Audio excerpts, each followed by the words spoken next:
Hello everyone and welcome back to this channel. Today we're looking at Fester's Quest on the NES.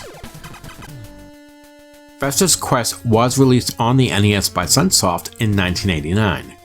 Players must contend with the various obstacles including slime replicators, skeeters, and giant scorpions, all while striving to protect their health and life. The challenge includes defeating alien bosses with the fate of the city hanging in the balance. Assistance comes from the form of familiar family members like Thing and Lurch. Remember, if you're new to this channel, don't forget to hit the like and subscribe button as it helps us this channel grow. And don't forget to hit the notification button for all future videos. So, is Fester's Quest worth playing today? Here was our review of Fester's Quest for the NES.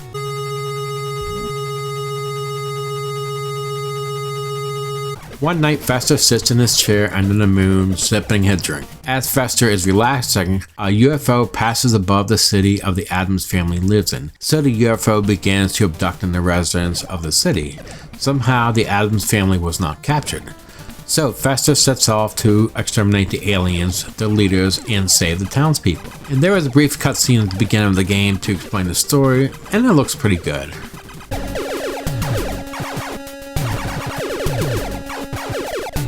Fester wanders about a 3D world with a gun in hand killing aliens. Fester is not in a rush because he merely plods along and cannot run. Aliens, on the other hand, can't kill you in no time. The pace difference does allow for some tight and tough gameplay. Killing aliens grant Fester points to upgrade his weapons, a whip when he acquires it. It's not as cool as it sounds, unfortunately, because the aliens regenerate. So if you really want to complete the game, just level up the most powerful gun by shooting the wimpy aliens over and over again in level 1. There is a first-person perspective maze at the end of each level. There are no enemies in the maze, therefore there is no rush. When you get to the exit, you will be faced with a challenging boss. The gameplay is really easy as it guides Fester through a variety of locations and towns, from the streets to the sewers, and all you really have to do is battle your way through swarms of enemies along the way. You'll go from searching for varieties of goods to battling tough boss characters that will test not just your skills as an action gamer, but your patience as well. One thing you can do in this game is pick up different power-up items that will boost your weapon status. You have two types of weapons. One, which is quite useful, is your gun, and the other is just a whip, and it's kind of a useless weapon. By collecting different spares, you'll be able to either improve the ability of your gun or whip upwards with collections of blue orbs, or downgrade your weapons with the red orbs. The controls isn't that hard to learn in this game. It does take a little getting used to. All you have to do is point Fester in a direction and start shooting at everything that comes along. If you're thinking that the game is all that tough to control, it really isn't. Any gamer of any skill level and expertise may pick up this game and go with the controls that are simple to use.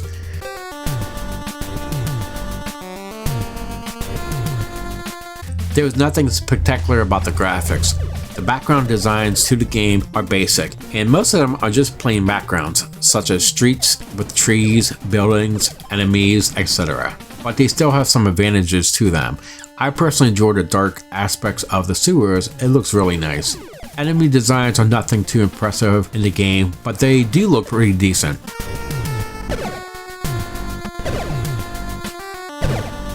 The music was okay in this game. I was expecting to hear the iconic Addams Family theme, and I'm glad to say that the theme music was on the title screen. This is perhaps the coolest piece of music in the entire game. Other than that, the music is decent, but nothing really outstanding.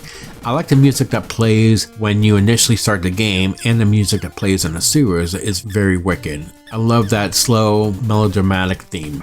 The sound effects are just okay. It's just mostly bleeps and bloops, with the occasionally screeching here and there. Nothing too special about the sound effects.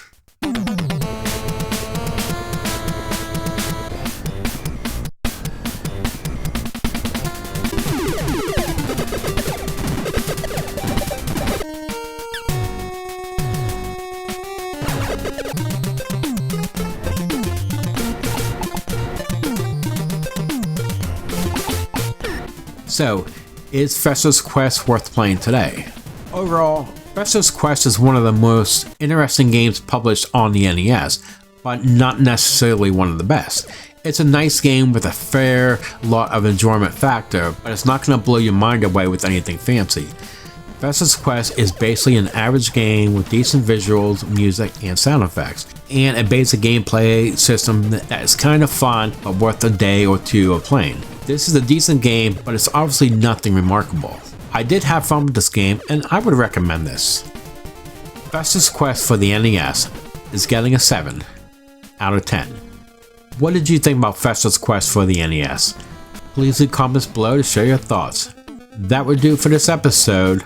Remember to like and subscribe if you liked this review. Thank you for watching, and I'll see you here in the next episode. Have a great day.